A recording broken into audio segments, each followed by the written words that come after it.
Welcome to the Volpe Report podcast, the state's premier public affairs show dedicated to the topics that matter most to Pennsylvanians. I'm your host, Chuck Volpe. Join us now as we speak to this week's guest.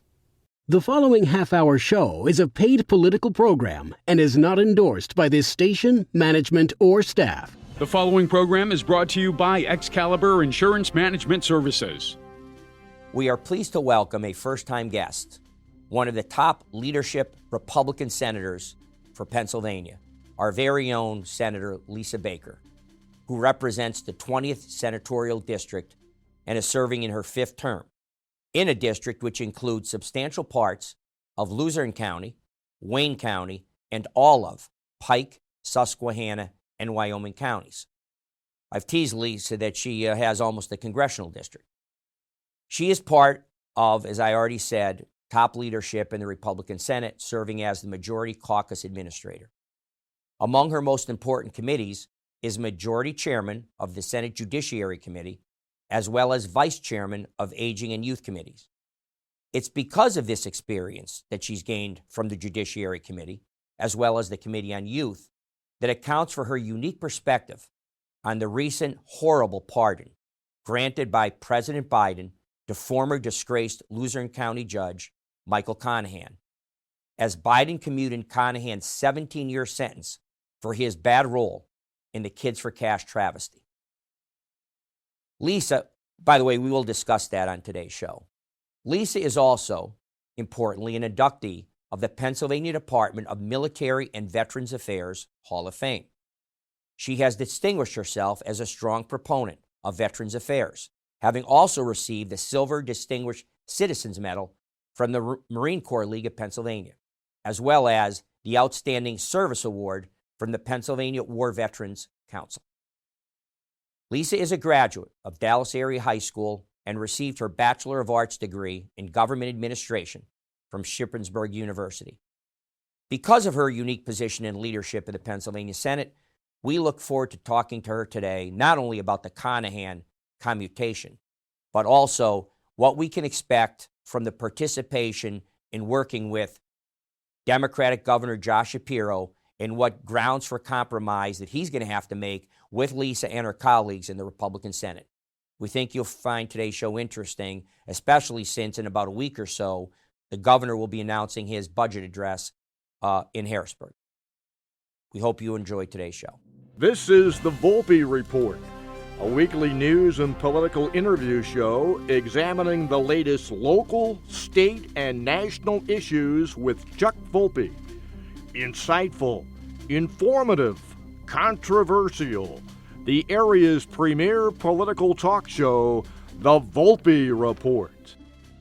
Senator, welcome to the Volpe Report. Thank you so much for having me. It's a pleasure. And Liz, we talked a little bit off air. I've even mentioned on a couple different occasions, thinking we were going to do a show with you, as we've been talking about, and it didn't come to pass, that, you know, I feel I'm thrilled and honored to have you, because we've been talking about you coming on my show for about 3 years now, and we are finally getting it done. So thanks for making time. And I think it appropriate that you are a very unique guest. In fact, I'm going to say in my lifetime on this planet, 65 years now, I've never met anybody that has ancestors that go all the way back to William Penn and the first Americans that came to the continent.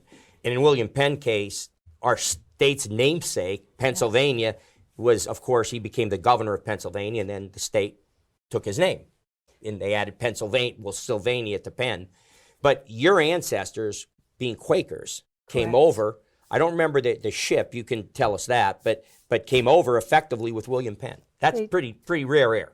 They did. So my dad was a practicing Quaker, and his uncle went through, or his brother actually went through and looked at all the data in the Quaker meetings and all the documentation. So we are descendants of the Buckman family, who were on the Welcome with William Penn. Being the ship, the Welcome was the name of the ship. And the matriarch of the family died on the way over and was buried at sea.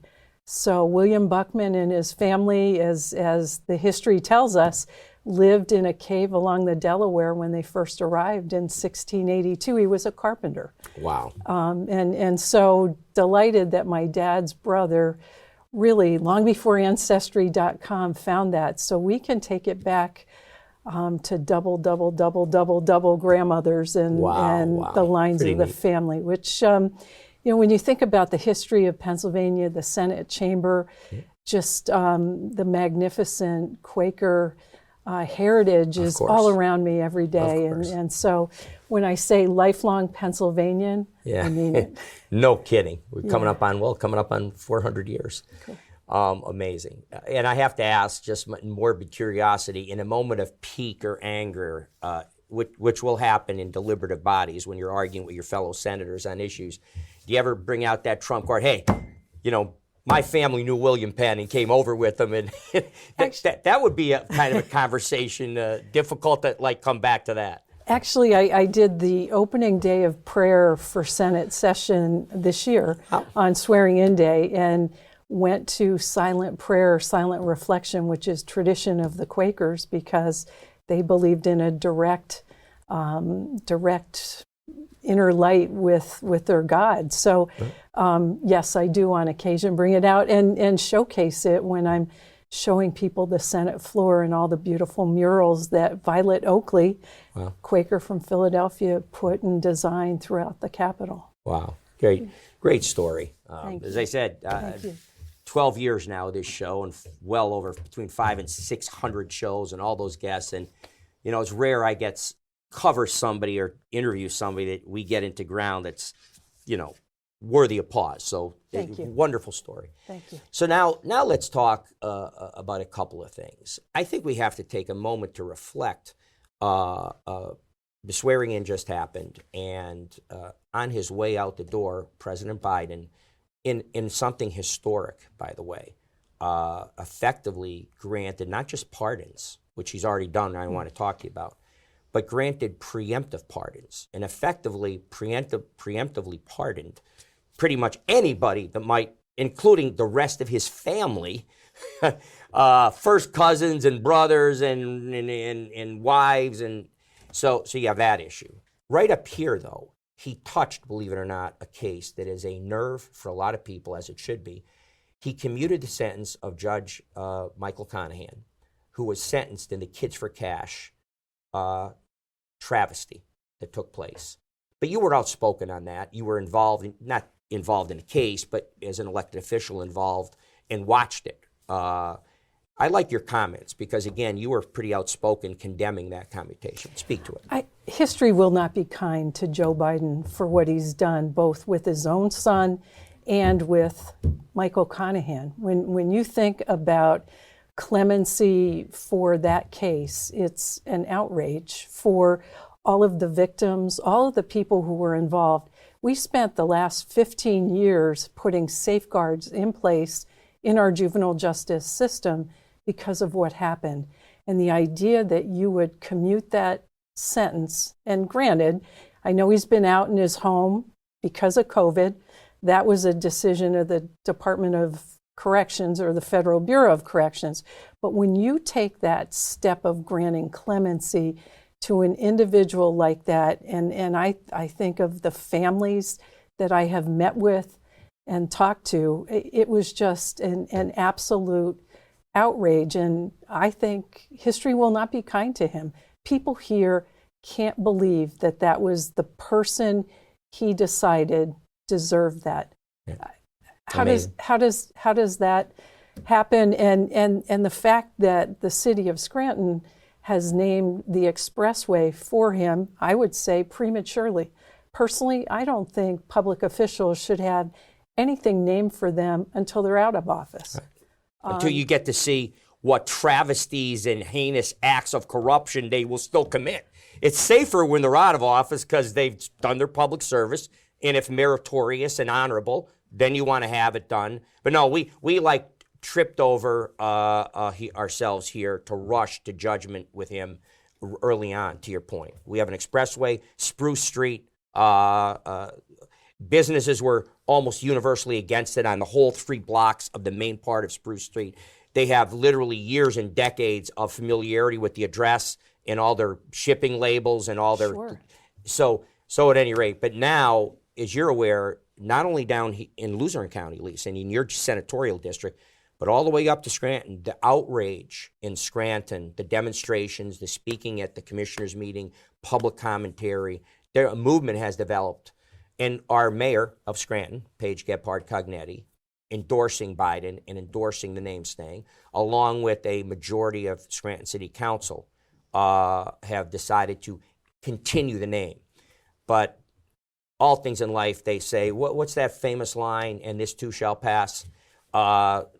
This too shall pass. I don't think it'll be long into the future. We will get new administrations, we'll get new elected officials, and we'll get a better perspective.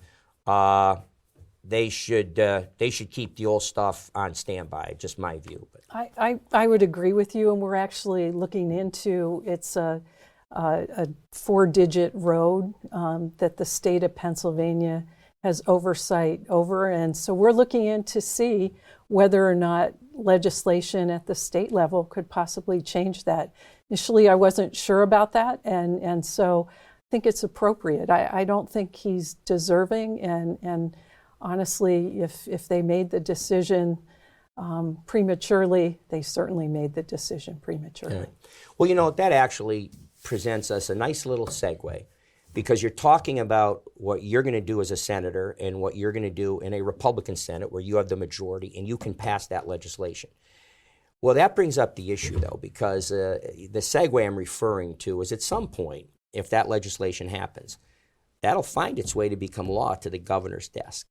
We're talking about Governor Josh Shapiro, who only signed in his first full year in office 13 bills into law, which for our viewers, and if those keeping score at home, is the lowest number of bills ever signed by a governor of Pennsylvania in this long, original 13 colony state's history. And he's going to be under pressure to get some stuff done now because he wants to obviously win re-election. And more importantly, it's certain he's going to run for president. Well, you can't run for president if you couldn't get anything done in your own state, obviously. So before we get into your answers to that, we'll give you a moment to think about it, and we'll take a quick break. Okay. We're here today with Republican Pennsylvania Senator Lisa Baker, a good friend. I'm proud to say I'm a supporter of hers. She's doing great work for the folks in Luzerne County, and which, of course, is in the heart of our media market here on Fox for the Volpe Report. So it's taken way too long to get her here, but now that we have her, we're going to let her now, carry the heavy loads after the break, talking about some of her agenda items for legislation and the role of a Democratic governor who wants to be seen as moderate now. Because we know the far left and progressive, that part of that has metastasized in the Democratic Party, they don't know it yet, but it's over, it's dead. They're like the chickens that had their heads cut off. They're still running around, but they're dead, and they will eventually keel over. We're going to see a Democratic Party that has to solve its own civil war and make a choice. Far left radical progressivism or back to the middle where most of America is and wants the Democratic Party to be. With that said, we'll be back in a minute. There are more places you can see the Volpe Report. Watch every Sunday morning at 10:30 on Fox 56 or watch on YouTube at the Volpe Report.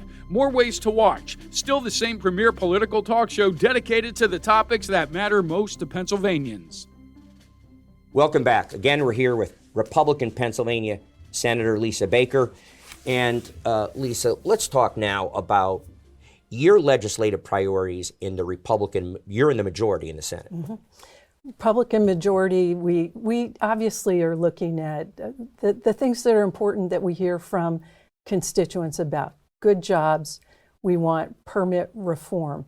We're looking at protecting and safeguarding our communities, things that we can do to ensure that people are safe in their homes. And we're looking at healthy communities as well. So energy independence, permit reform. So many of these issues coming up in the session will be important to the bottom line. People are hurting.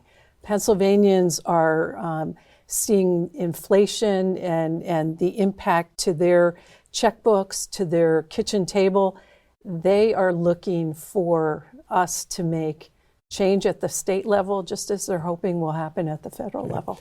Well, I'm a firm believer, Lisa, in that you have to look at contextual circumstances. It's not just, I, as a golfer, not particularly good one, by the way, but, I've often had debates with my friends about, because I'm older now, like, what's warm enough to play golf? And what I'm referring to is that if it's 52 degrees, that's a little chilly out. But if the sun is out, that can make the difference. Like, sun is out, now it feels like 65 or 70. If it's usually gray, as it often is up here, and the wind's blowing, it feels like 46, well, then don't call me.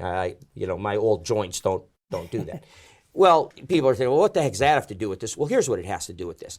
Looking at that with that analogy, you are in a different environment now that impacts Pennsylvania. You knew whatever you did and whatever a governor signed and whatever potential regulatory reform you wanted to do, you had hanging over your head in Washington like the sword of Damocles that come down and chop your neck off of administration, the Biden administration, and what was going on in the Democratic-led U.S. Senate and for a while the U.S. House.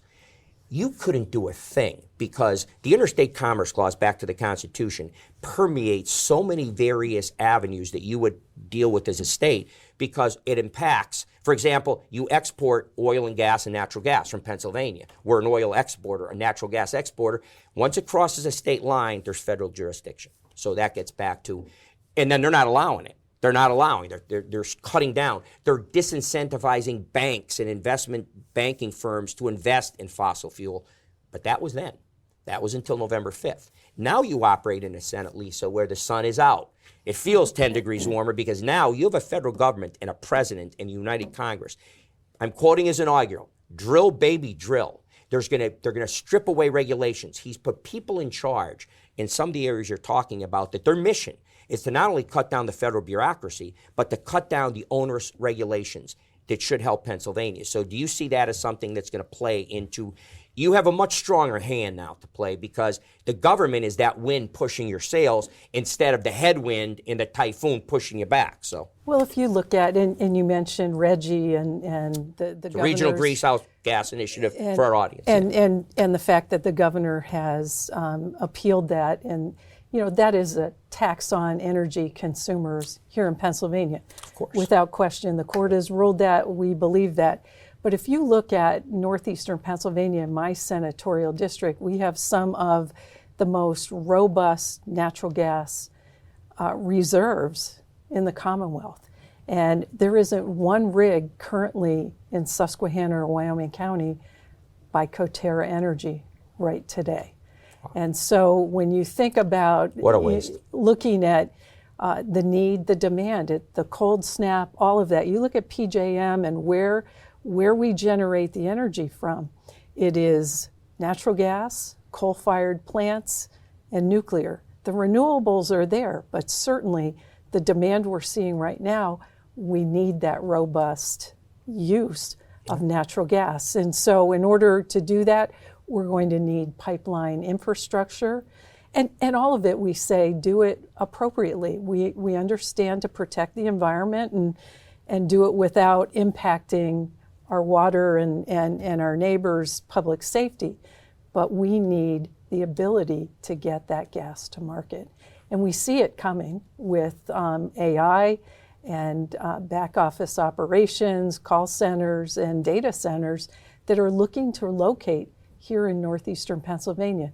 They're going to need that infrastructure and they're going to need that resource from our natural gas. Right. Well, great answer. And that again, in context now, helping you push this is a united federal government now. And on issues of national security, which our energy grid is dependent on. Our national security is depending on energy that isn't necessarily green and renewable, because sometimes, God forbid, I know the climate existentialists don't want to hear it, sometimes the sun doesn't shine, and sometimes the wind doesn't blow, and then what are you going to do? So, no, we need our fossil fuel, we need oil, we need gas, we need natural gas. And what that could do for this state and the people living here, Lisa, as you're talking about, is a panacea of lower prices. It helps our president, it helps our United States government be an oil exporter instead of an oil importer. We were an exporter under President Trump. We were an importer under President Biden. I'm not sure there's anything more important we deal with.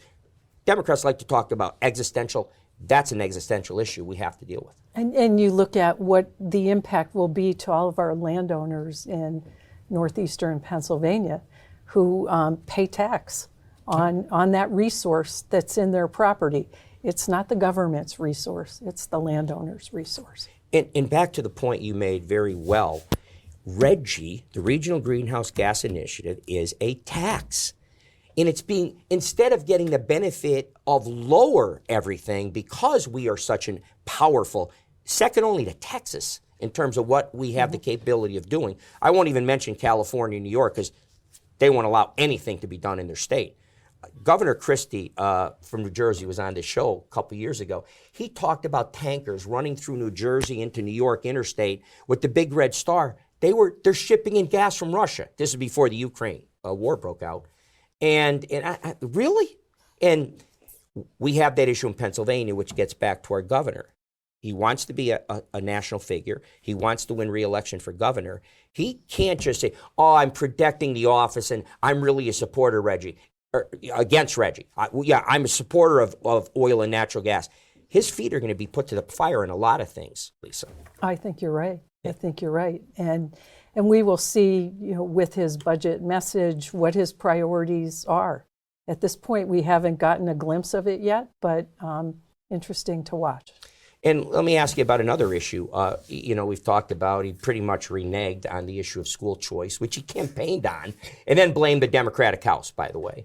And I know that your good friend, President Pro Tem Ken Ward, and your good friend, Majority Leader Joe Pittman, adjourned the Senate in protest, like right after that. And you were, of course, part of that. So, but that's how seriously they felt about what he did and what he had done, reneging once again. And he is completely, again, like a lot of Democrats, effectively pawned to the teachers' unions. In Pennsylvania, that's the PSEA. It's been proven by Glenn Youngkin in Virginia and now President Trump all over the country and Dave McCormick and others that that's a losing message. Don't talk to parents about teachers' union. The teachers' union wants to put gender-affirming care to like third and fourth graders. They don't think parents should have the right in various issues. And, of course, that's going to be something that I know you're a strong proponent of. Parental rights matters. And we have now a mandate from the American people and the Pennsylvania people on that very issue. So it'll be interesting to see if he keeps his loyalty to the PSEA, the Pennsylvania State Education Association, i.e. teachers unions, or whether he supports the people of Pennsylvania and what's in their best, and parents. And when you think about the initiative, it was a very modest amount of money. When you look at a $48 billion budget, $100 million to the lowest performing schools where kids are in failed systems. We have some good public schools here in northeastern Pennsylvania. We also have a lot of organizations utilizing EITC to help children. So the Educational Tax Credit Program. And high school students are using that for dual enrollment at our community college, at Penn College, and others. So it's not just talking about school choice with that program. It's looking at how do we help empower kids to do the best that they can do. Wouldn't it be great to graduate high school with enough credits for your first year of college? Or with a certificate, a micro certificate that you can go out and get a real job, utilizing EITC and all of these things. What we want is to have kids have the options and parents to have the options. What's the best place? What's the best way for them to learn? And, as I mentioned, there are some good schools. I'm a graduate of Dallas High School. Every year, public school, they perform very, very well. So I think, parents can make that choice based upon things, but you need to give them the options. Of course, and you mentioned something that struck a nerve with me. I'm a product of that process. I'm going back almost 50 years now, a 1978 graduate. But in 1977, my senior year, they had a program for Scranton Prep and Bishop Hannon. I went to Bishop Hannon. and I was able to attend the University of Scranton. I got like 9 credits, good towards college, and it sufficed for my diploma degree in high school. So I took political science, I took history. As a senior in high school, was able to do that. I graduated college, I'm proud to say, in 3 years, but a big reason is I had almost a better part of a semester done before I got there because of this program you're talking about with seniors being able to go to colleges to get credits to take care of your high school GED requirements, but also be able to go forward and count as college credits. Just learned that Penn College has dual enrollment for students all around the state. They don't have to be local. They can do it using technology. And think about a kid who wants to be a plumber, a carpenter, getting in and having that ability to see if that's the career path you want. It's really transformative. Yeah. Well, we'll get you out of here on this. Our time flew by, a half an hour, believe it or not. We got about a minute or two left, but I'd like at least a quick overview from you, Lisa. You're very tech savvy and you're involved in the Senate on tech-related technology issues. So, and you're talking to someone, I think it's worth showing my audience that I actually do have a 1990s flip phone I still get by with. Me and Jerry Jones, the owner of the Cowboys. There's one or two others, I think, but beside that, so, I'll let you the microphone is yours, since I'm pretty sure I'll be as much as the audience. I'll need you to explain this to me. So explain some of the initiatives you're involved in. So what we've been really looking very closely at is technology and protecting young people, especially with artificial intelligence and child pornography. The laws have not caught up. And so last session, one of the bills the governor did sign was a Tracy Pennycook bill that came out of the Senate Judiciary Committee to better define that, so that law enforcement could go after the bad actors using AI and child porn. So we're looking at the need to catch up in some cases with our statutory framework, and it's something that is going to continue to emerge, and something that I think we have to keep our eye on the ball to protect kids. Well, that's fascinating, and I didn't know that. I'm glad he signed it, and I can say that our area is in good hands with you, Senator. So it's a pleasure. Thank you. Believe it or not, we're out of time. Again, we're here today as we're winding down the show with Republican Senator from Pennsylvania, Lisa Baker. Lisa, what does your district cover? So my district is the 5th largest in the Commonwealth. Wow. It's Luzerne County, Wyoming County, Susquehanna County, Wayne County, and Pike County. Wow. All our parts. So, wow. So 100 and... That almost sounds like a congressional district, just so you don't have quite Dan beat, because he goes all the way to Pottsville and all that, but pretty representative. And I now our audience knows exactly what a big geographic area. And the nice thing about it is you got metropolitan and urban into the the Wilkes-Barre area and the greater Hazleton area and all. I don't think of Hazleton, but the part of Luzerne you do have, and then very rural dairy farmers up in some of the other places. Natural gas development. Oh my God. Summer camps of beautiful Wayne and Pike County. Of course. Well, again, we were here today with Republican Senator Lisa Baker. And your district number? 20. The 20th district, and you heard how big it is and how many counties she covers. So it was a pleasure. We'll be back again next week. We'll see you then. Thanks for joining us for this edition of the Volpe Report podcast. Be sure to visit our YouTube and Facebook pages for upcoming episodes. You can catch up on the Volpe Report podcast on your favorite podcast provider.